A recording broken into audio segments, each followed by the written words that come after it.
YouTube, what's going on? It's Rob with Spread Splash Fragrance Reviews. Today is my fall 2023 suggestions video. If you're interested in finding out what those fragrances are, please stay tuned.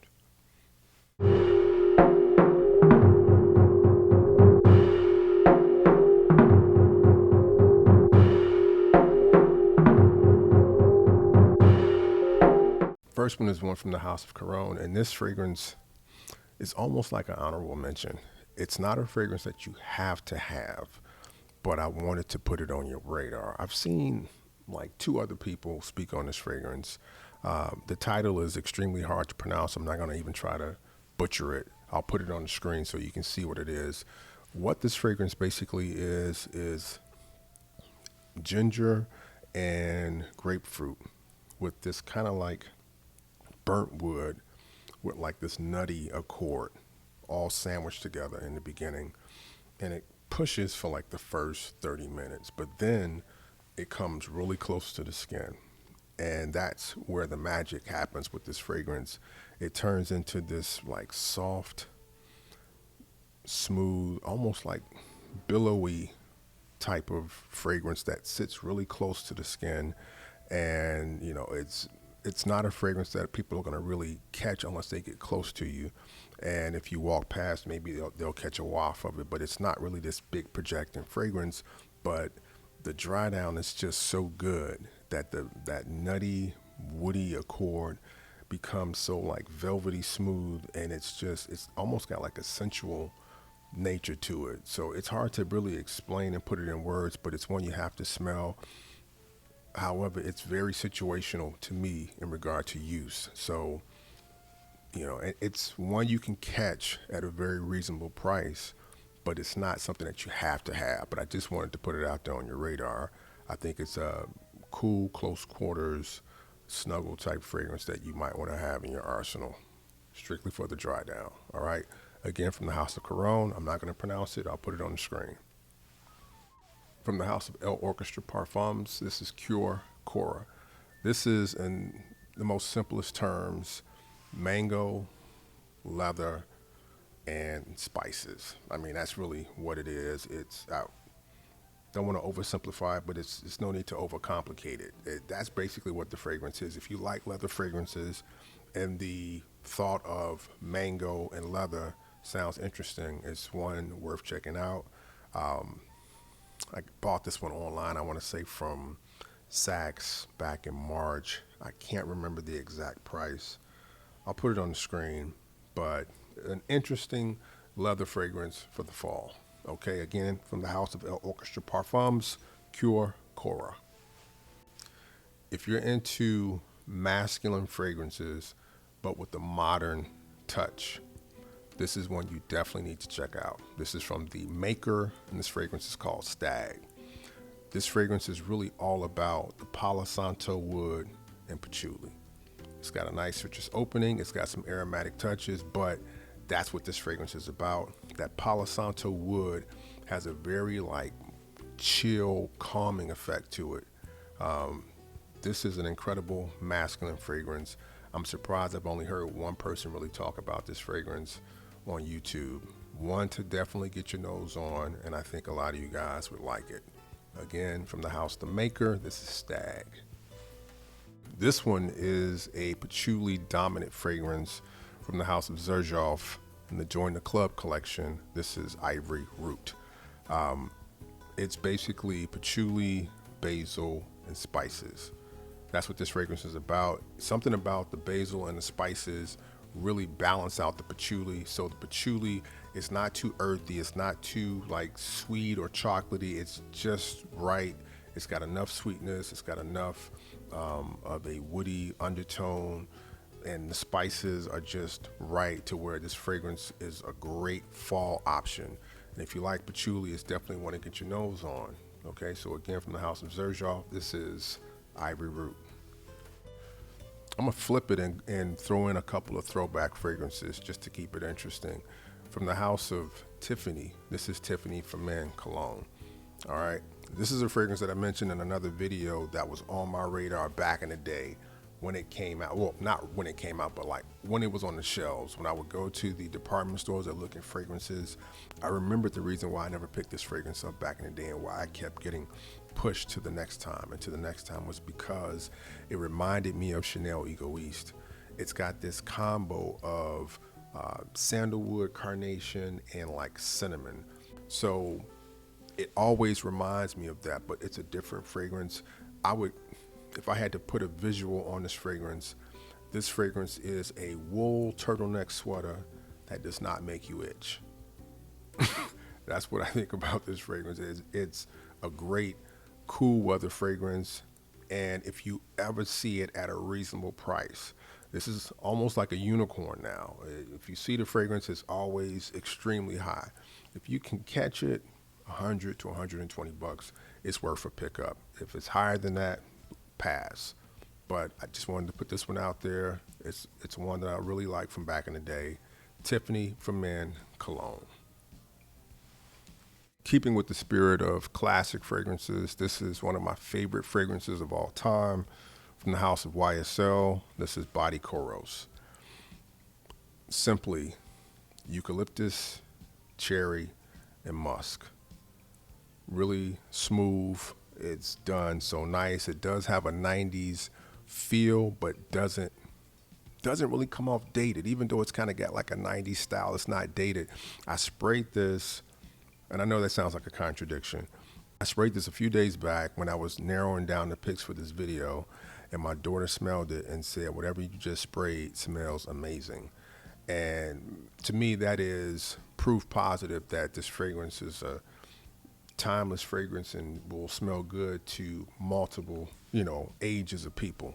So it's one, if you've never gotten your nose on it, get your nose on it. You can still get this fragrance very reasonably priced, and it's still easy to find this bottle. This bottle is the original bottle, and because it's not really heavy on the top notes of citrus, this is a fragrance you can kind of buy an older bottle of and feel confident that it's going to still smell good.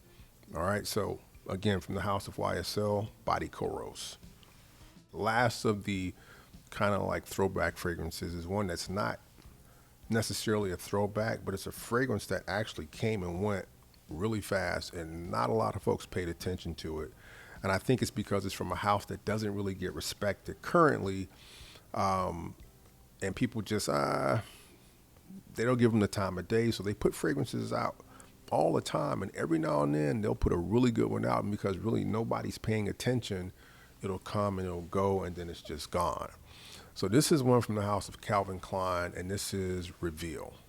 All right, so this fragrance to me is kind of in line with what is going on with fragrances currently in regard to them being like very, very sweet. But the difference with this fragrance is it's got this agave note. So if you think about like melon, pear, and agave, those notes together almost come off like almost like a strawberry liqueur almost. It's not really boozy, but something about that agave note makes you think it's like a mixed drink. So this fragrance has got legs, it lasts, you can wear it out to a club or like just going out where you're going to be in public with a lot of other people.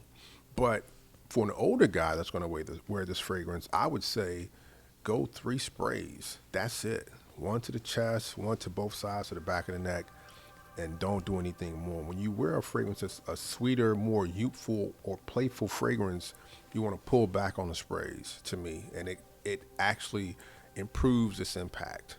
It's one that if you wanted to have something like an Invictus or something along those lines, but you wanted to do something that was different, this is a fragrance that you could take a look at and probably use as a substitute to those types of fragrances, and you still would smell unique, but you would kind of smell on trend.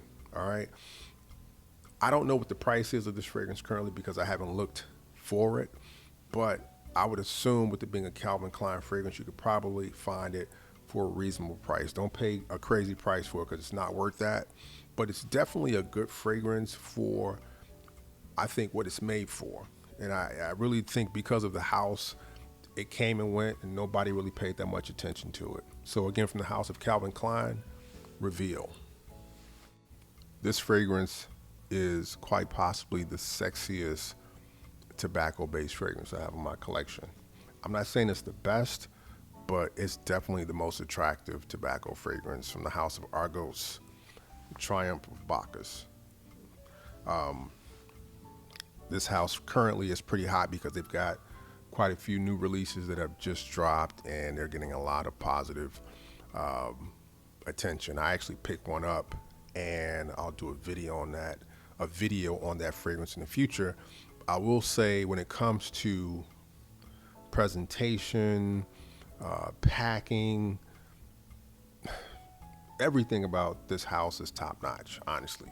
I paid for this bottle. This is not a promotional bottle. I paid for the bottle, but I feel like you got to give props where props is due. And every fragrance I've gotten has been like so carefully packaged, and the presentation from the box to the bottle to the wrapping to the bow to the stamp seal that they put on the bow. I mean, it's just like, it's over the top, and it's quality. So when you look at the prices of these fragrances, I don't really have a problem with them. Now, I've only bought in like the 30 mils with every purchase, but it's just quality. So this fragrance is basically like a boozy peach tobacco. Man, that smells incredibly attractive. Triumph of Bacchus, Argos. From the house of Orman Jane, Muscat. I still don't understand why nobody talks about this fragrance. It is an extremely attractive, incensey resinous fragrance. It's got this hawa note in it, which is like a Arabic fruit or Arabic dessert, I'm sorry. And I saw a video on how they make a version of it, and it looked like almost like the consistency almost kind of looked like a malto meal almost. And it's got like roasted like cashews and almonds and like dry fruit with a lot of sugar, cardamom and some other things. And it looks like it's really good, but the smell is very, very like specific. You recognize it because it's something that I don't know. This fragrance has also got date oil in it. It's got oud, I think it's got vanilla. It's just attractive for incense fragrance. I don't think a lot of times you think of a resinous incense fragrance as being really attractive, but this one really is, and it's one that more folks should be talking about, honestly. So from the house of Orman Jane, again, this is Muscat. From the house of Givenchy and the gentleman line, this is Reserve Privee. For those that don't know, this line is kind of a copy or a play on what Dior did with Dior Homme for Men, which is they kind of took this iris note and it's more like a lipstick, or some people will say makeup bag note. And they did it, Valentino did it. And when I saw the Reserve Privee, I thought they were going to copy Dior Homme Parfum. When I kept hearing everybody say this fragrance was so boozy, but instead of going boozy leather, they went boozy and nutty, and they added a chestnut note, which I thought was a nice play. And this fragrance is extremely attractive. It's one to wear when you're going out and about. It's a very polished designer fragrance, and it's got an extreme mass appeal. One worth checking out. From the house of Givenchy and the gentleman line, this is Reserve Privee.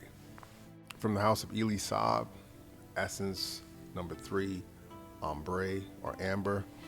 This particular line has been discontinued. I think it's like, it goes from Essence number 1 through Essence number 10. It's got about 6 or 7 of the fragrances from that line. When this fragrance dropped with the gray market retailers, it was one of the biggest bang for your buck fragrances you could pick up. I mean, it's got this really thick glass, magnetic top, but the smell, it just really had a polished, high quality smell to it. This one is really just about 4 notes. It's amber, sandalwood, patchouli, or papanak. I don't know if there are more notes. I'm pretty sure there are, but that's kind of what you see listed online. Very well done amber. If you can get this one at a reasonable cost, I definitely suggest pulling the trigger on it. I think it's worth it. I would say if you can get it $100 or less, it's definitely worth that. From the house of Elie Saab, Essence number 3, Ombre. If you like dark, balsamic fragrances, this is one to check out. From the house of Issey Miyake, this is Polaris. I think the star note with this particular fragrance is the balsam and the cypress. I think those are the two notes that really stand out. It is a fragrance that can still be had for a reasonable cost, but for how long, I can't really say. A lot of these fragrances from Issey Miyake eventually get phased out, and then they're just the unicorns that you have to chase and pay this whopping cost for. So if you like this style of fragrance, I would say get it while you can, or at least try to get your nose on it and see if you really like it. Again, from the house of Issey Miyake, this is Polaris. From the house of BDK Parfums, Wood Jasmine. This is a fragrance that I really thought more people would enjoy. When I read the reviews online, it's kind of split. Like, some people like it, some people don't like it. And it just, to me, when you smell it, it just has something that just, to me, I just find it extremely attractive. It's got this kind of boozy plum accord in the beginning. It's got nice patchouli in the base. I think where people tend to find problems with this fragrance is that the dry down isn't as attractive as the opening. The opening is just amazing, but the dry down to me is kind of a, I don't want to say basic, but it's kind of a simple patchouli, a little bit of wood. It's got some jasmine in it, but I think it's a really I think it's a well done fragrance, and one that I enjoy when it gets cooler outside. And I highly suggest that you get your nose on it to see what you think about this fragrance. Okay, so again, from the house of BDK Parfums, Wood and Jasmine. If you don't know, you better ask somebody. From the house of Costume National, Soul. This fragrance is a killer. You have to get this fragrance. You have to get this fragrance. It is pink pepper and cardamom. There's other things going on, but those two notes playing off each other with the like oud and vanilla in the base make this an extremely attractive fragrance. If you're well groomed, well dressed, your clothes fit you good, you're confident, and you enter a place, trust me, people will notice you with this fragrance. I've witnessed it in real time. This is a killer fragrance. It's about at the $100 mark, maybe a little bit more, maybe 110, but it's worth checking this fragrance out. Trust me. From the house of Costume National, Soul. Another killer fragrance. My son wears this fragrance often, and every time he wears it, he gets compliments. Now, he is only 19 and works in a very specific place where everybody frequents daily, but he gets compliments every time he wears it, and he's a young guy. So I think that this is a fragrance for, I'm gonna say 25 and up, but really anybody can wear it. It's that classy, it's that well executed. From the house of Rosendale Mateo, number 5. Slightly powdery, musky, kind of floral, warm,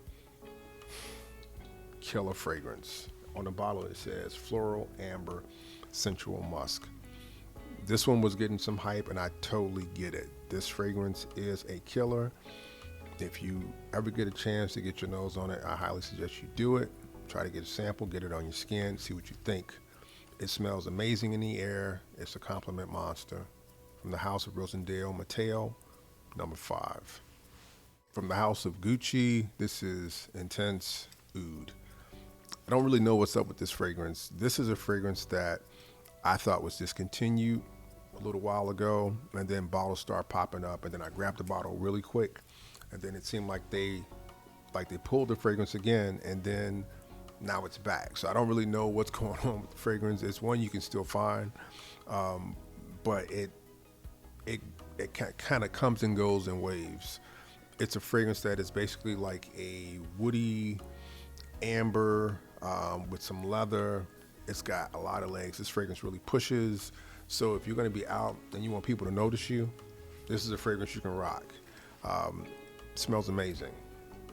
It's rounded, smooth, no rough edges.